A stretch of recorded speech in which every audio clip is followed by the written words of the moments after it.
Yo yo yo, we are back again. I've been rotting today. I've been like doing nothing else but rotting.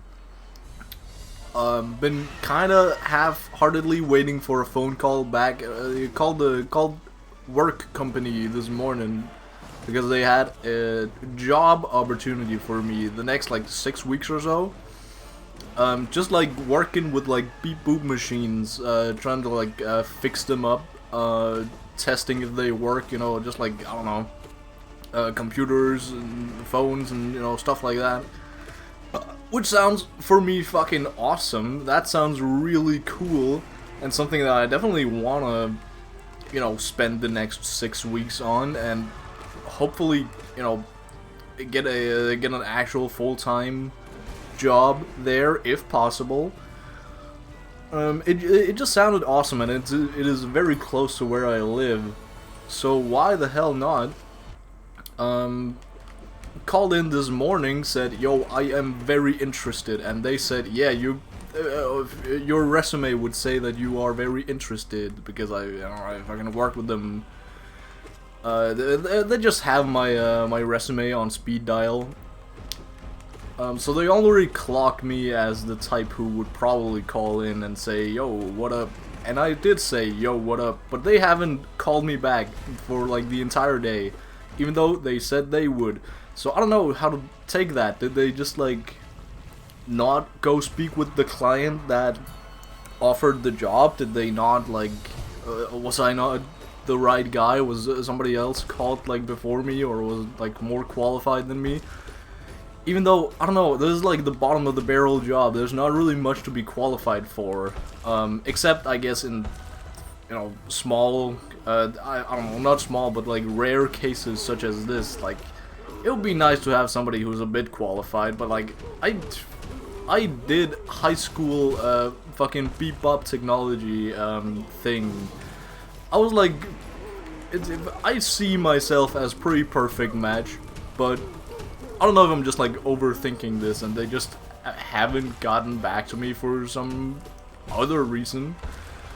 To be fair, the guy I spoke with is like consistently just bad at getting back to me. I also haven't heard back from the last job he spoke to me about, or I spoke to him about. So like, he is just like consistently bad at getting back to me. I don't know if that's just it, and that's like the entire story, and I should just leave it at that. But I'm like kind of concerned, even though it's only been like a day. I feel kind of restless somehow. Like, if I just knew that, okay, this week I'm gonna be doing absolutely fuck all. I'm gonna be doing nothing, and that's it. Then next week I'm gonna start up working at some production site somewhere, or something like that. I don't fucking know. Then I'll be fine with that, just as long as I know my schedule. But I don't really know my schedule, and that's like, both huge upside and huge downside. Like, yeah, I do get like free time here on a random Tuesday that I just don't have to work. In this case, like a whole week, or like, technically, unlimited time, free time to myself, for the next many months, if I want to. I don't know, it's pretty much just some company calling and saying, yo, somebody is sick or something, somebody went on holiday and we need an extra guy. Can you call me in? And then they call me in, so, I don't really have much power over what, well, that depends how you look at it. I guess I do have the final say, because it's me who needs to show the fuck up. So I guess I do have the final say, but it's kinda, I don't know, it's very varying deals I get. Anyhow, that is my tragic story for the day, is that I don't really have any plans, and therefore I'm just like kinda, I feel like I'm procrastinating nothing. I'm just kinda rotting. And I don't really have a good reason to. I'm like trying to scramble up an excuse, but I don't have a good reason to be procrastinating over nothing. I have no plans for the foreseeable future. So, like, why is it that I'm just like sitting here scrolling up and down my Steam library? Why is it that I am like fucking scrolling through Facebook like 6 times a day and finding nothing new, nothing of substance. I barely look at what's there. It tickles my brain, you know. The only consistent thing I've done today, I guess, is I've watched a couple episodes of a little show I found called Great Teacher Onizuka, which is a show that I have watched before, but in anime form. But this one is a live action form, because I found out through Anki that there is a live action of it. And like the show I already watched was like, it's pretty great. It's not like, you know, the greatest of all time or anything, but it's like solid, it's really good. It definitely has its moments of like, you know, being just like an anime. Like it's a pervy ass fucking teacher sometimes. It basically follows a teacher who is dealing with you know, very fucking troublesome classes who tries to fuck him over at every chance they get, because that's like their whole life. Which is pretty cool. I don't know, it just tickles my tickles the funny bone. Just seeing this entire class like warming up to this like former fucking delinquent gang leader who is trying desperately, doing his best in very goofy ways to just like, you know, make their lives better, like actively barging into their homes, like hitting on their mothers. This has happened more than once, which is pretty funny.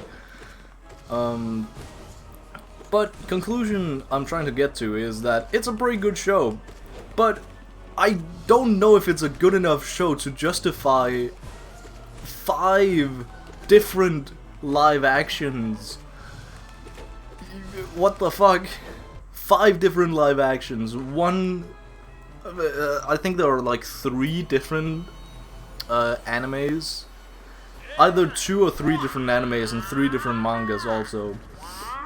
So there are a lot of variations of this show. Like, is it called variations? I guess so. Of this show, which is like, it's fine. It's good, but like 5 different live actions over the span of I think the earliest was in 96 and the latest one in 2023, 24. It's relatively recent. I'm watching one from 2012 right now, and it's like it's what you would expect. It's a pretty low budget fucking production of just like the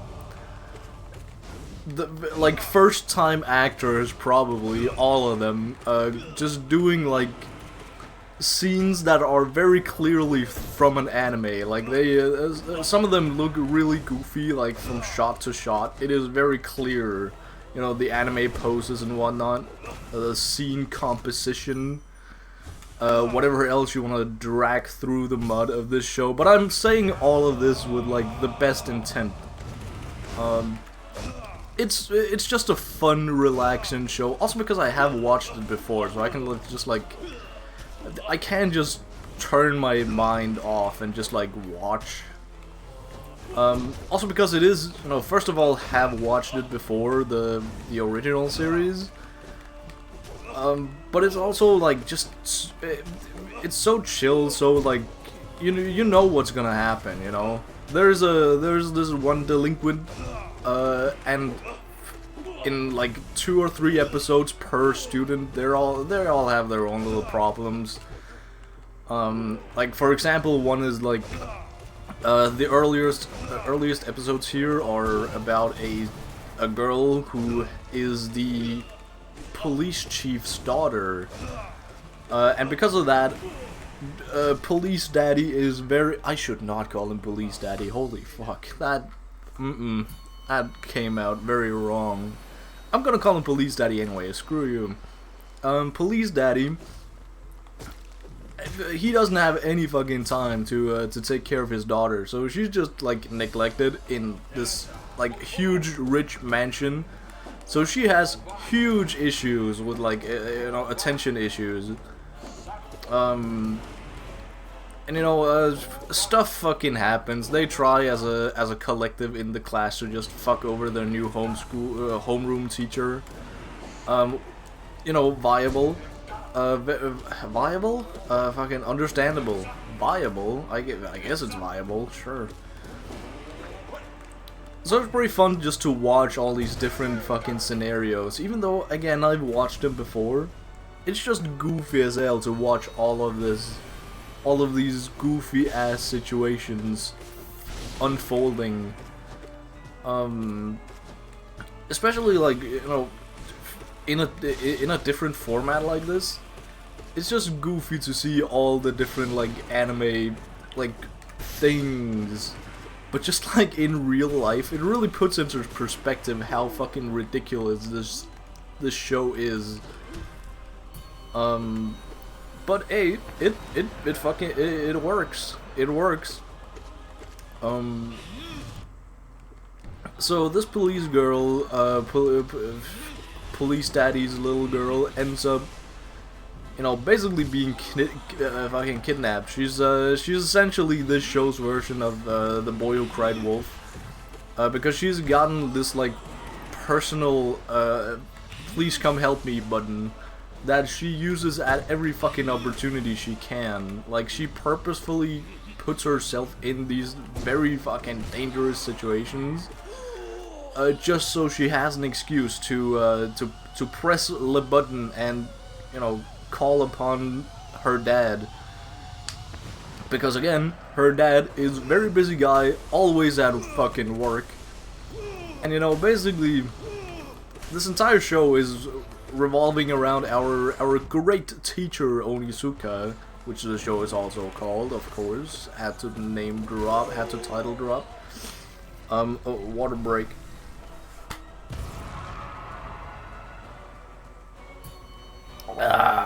Yummers.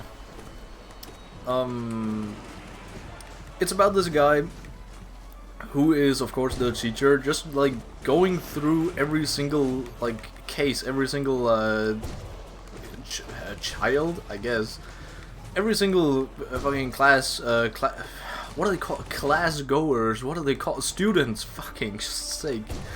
Going through like every single student, like, because they all have fucking problems. They are notorious problem children. Which is just like kind of satisfying to go through and see, and you know, again, you know what is happening. But one of the best things I think about this entire show, of course, Onizuka himself, but the fucking almost principal, what's it called? Principal assistant, vice principal. The balding guy. He's not bald, but the balding guy. Old balding Japanese man. I know that is very, probably a very common descriptor, but nonetheless, it is very accurate. He is not a fan of Onizuka. He's basically like the common man. But he is made out for the show to be like this. Oh, he's an evil guy. He is ridiculous. He doesn't want the best for the students and whatnot. He's just in it for himself, for his own promotion. Which, like, yeah, sure. But you can see how this guy wouldn't want a crude, pervy, fucking ex-gang leader on his roster of teachers, and desperately wants him to, like, get the fuck out. Rosa. I wasn't bowing, I don't know why.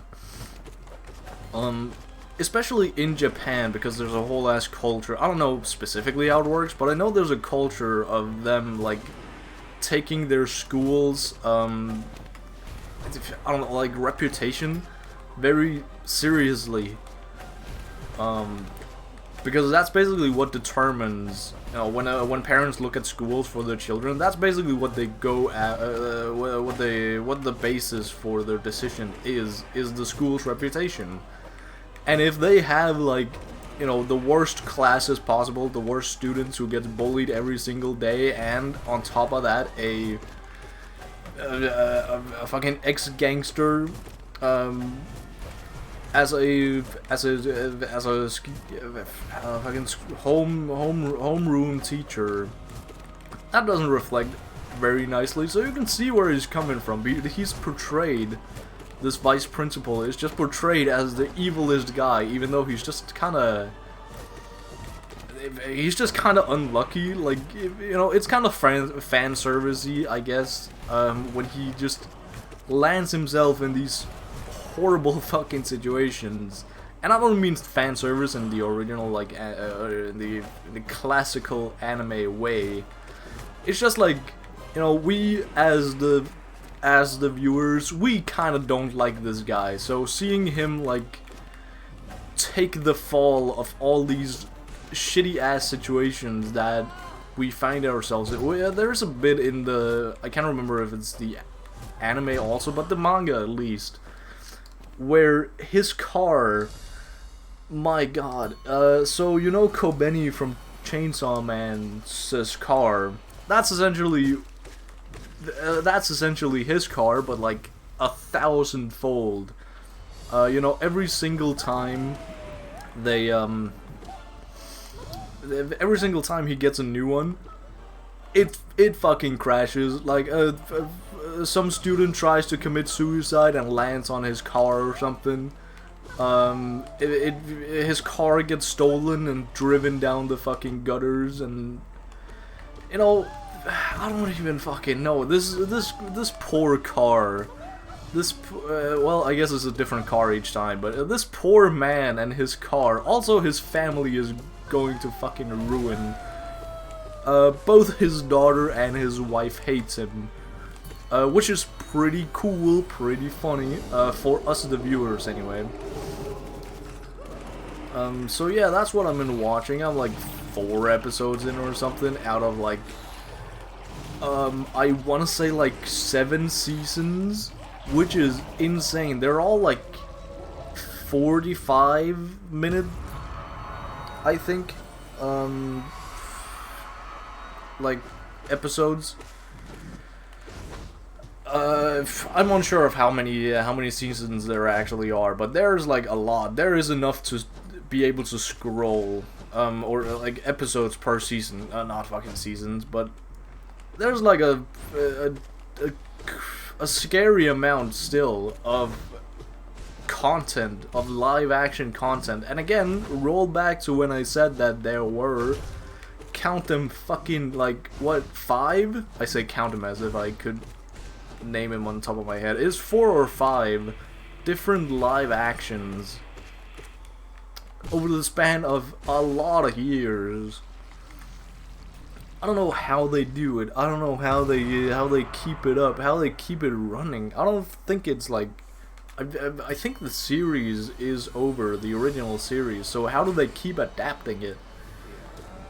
I guess they adapted from manga into anime, then from anime into live action. I guess that's how it usually goes anyway, but like, with this kind of show, I don't know if that would work. Also because, like, there are limited amounts of well, I say that as if it's not a pretty formulaic, like, you know, because his main shtick at the end of the show, I guess spoilers for the end of the show, is that, okay, the guy fixed an entire class of, like, the most troublesome students ever, and then they have, like, a sad goodbye, and, like, they ask him, like, what are you gonna do next? And he basically, I think without saying it, he basically says, oh, I'm just gonna, like, go on to the next school and do the same thing all over again. Which is a pretty nice ending. I like that. It makes sense. So I guess it is pretty formulaic. They could just, like, make up their own shit if they wanted to, and they probably have. There's also the, I think it's called 14 Days, in Shonen, or something. Something like that, where he's not at a school, but he's at some sort of I was about to say nursing home. Hell no, he's at it's kids with no parents home. What's it called? God damn it. That is where he is, and again, all the kids are fucking, they are horrible to each other and to him. So like untangling all their issues with each other and with their like caretakers and with their original like parents, because they're mostly still around. It's pretty fun to just like read through like what that all entails. Again, you know how it's gonna end. You know it's formulaic enough. Obama Finder.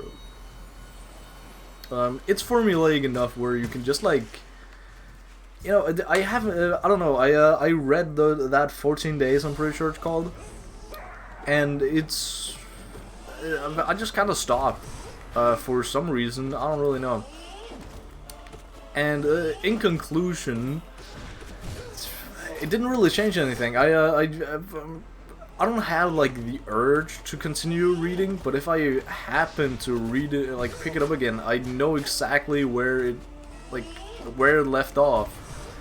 I know exactly like the thing that's going on, which is kind of, you know, both a plus and it's both a pro and a con for this show.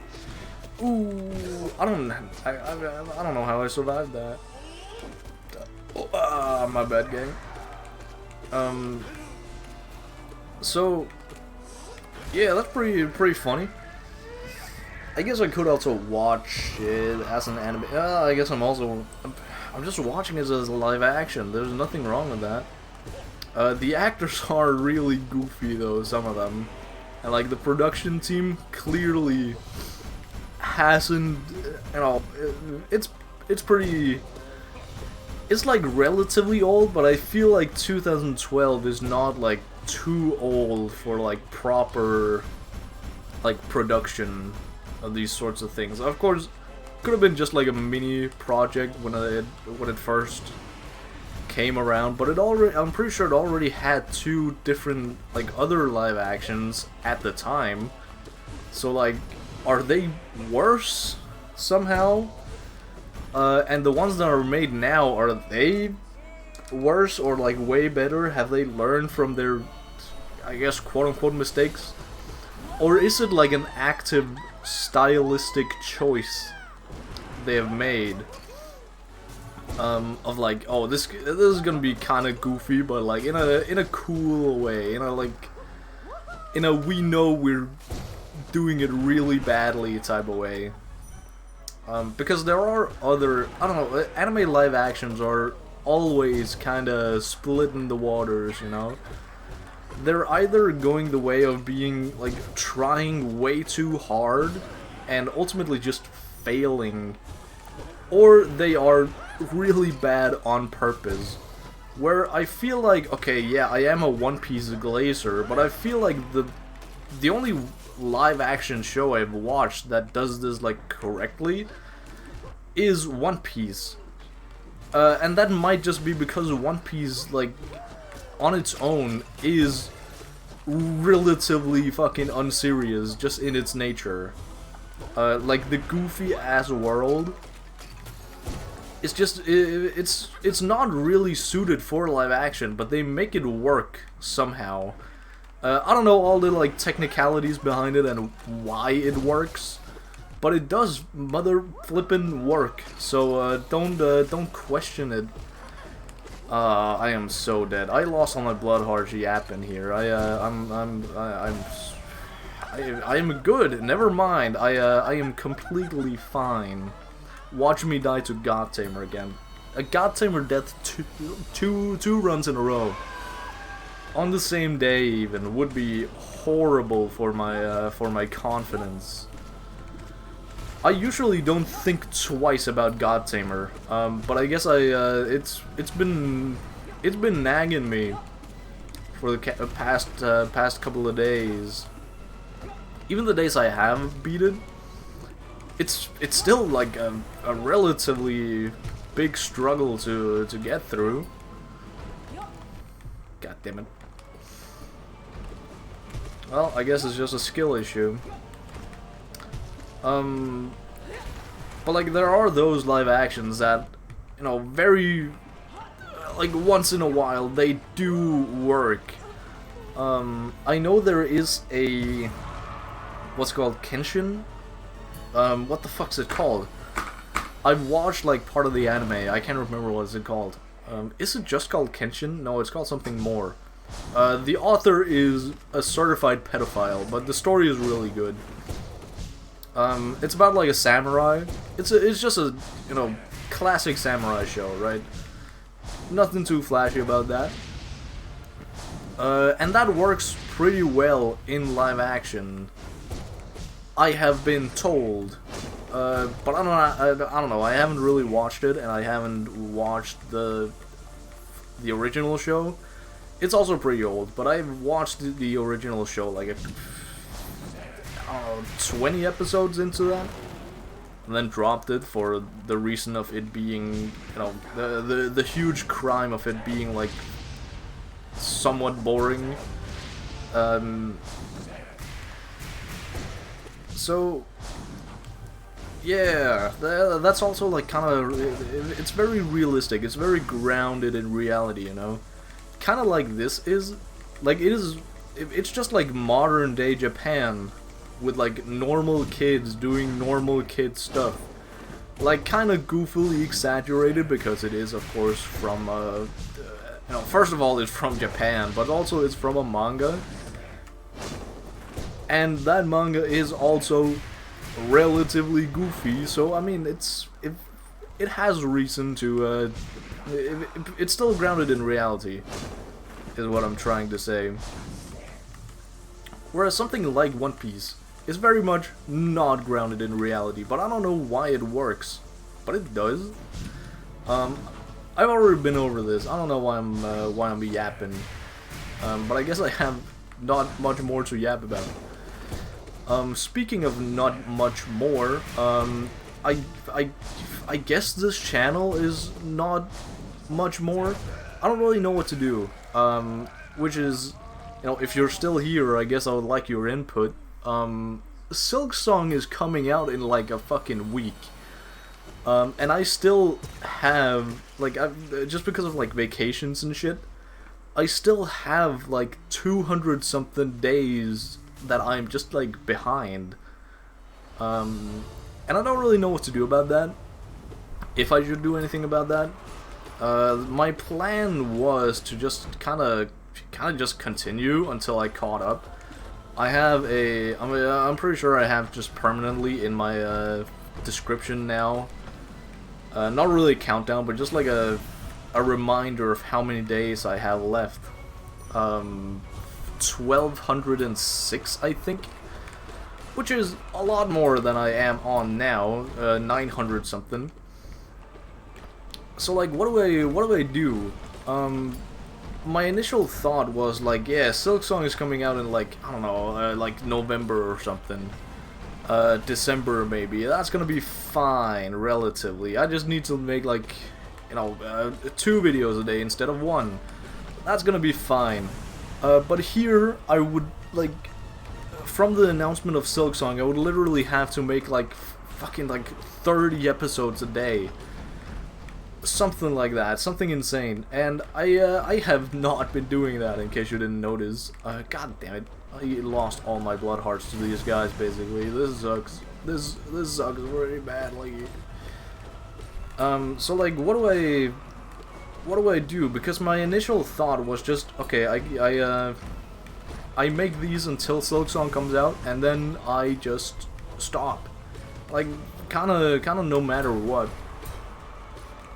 And I don't know if I should just like stick to that plan. Like, you know, well, sucks to suck. I guess I'm missing like 200 something days. But at least the channel is pretty clean, you know. I'm not like awkwardly doing half a year's worth of runs after Silksong has come out. Like, that just seems kind of goofy, because it is. But again, I feel like I owe something to the channel, which I really kind of do, but I also don't. I don't know. Nobody decides except for me, I suppose.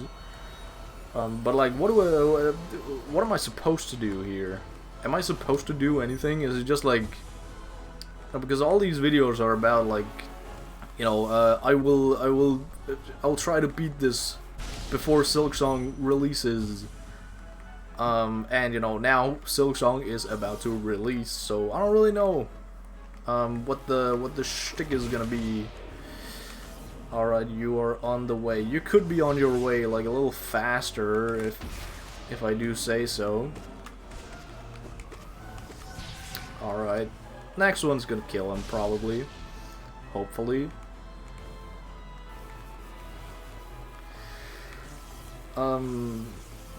So yeah, I suppose if you have an opinion, share it if you are so willing. Probably not gonna be like full-time YouTubing like every single step of Silksong when it comes out. I don't know, I kind of just don't really want to. I just want to play Silksong, you know? Yes, so that was not the sound you made. My bad, gang. Ah, oh, goddammit, this fight is gonna take like 5 minutes. I don't know why I'm surprised. It always does. So yeah, I guess that's just my shtick. I don't really know what to do. God damn it! Fuck! Oh, I fumbled. I didn't fumble. I'm good. I'm good. Should I do my nail arts here, or should I just continue pogoing the guy? I really don't know. I haven't played enough against him. I usually don't make it this far. I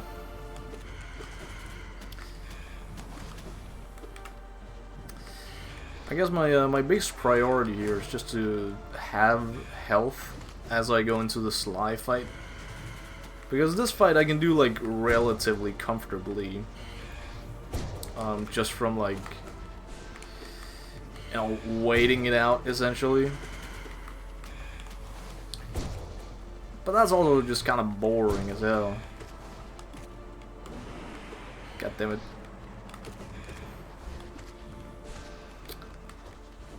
Oh well, shuckies. Shucks to shucks. Oh right, I've also begun watching JoJo's again, which is just like a spur of the moment decision.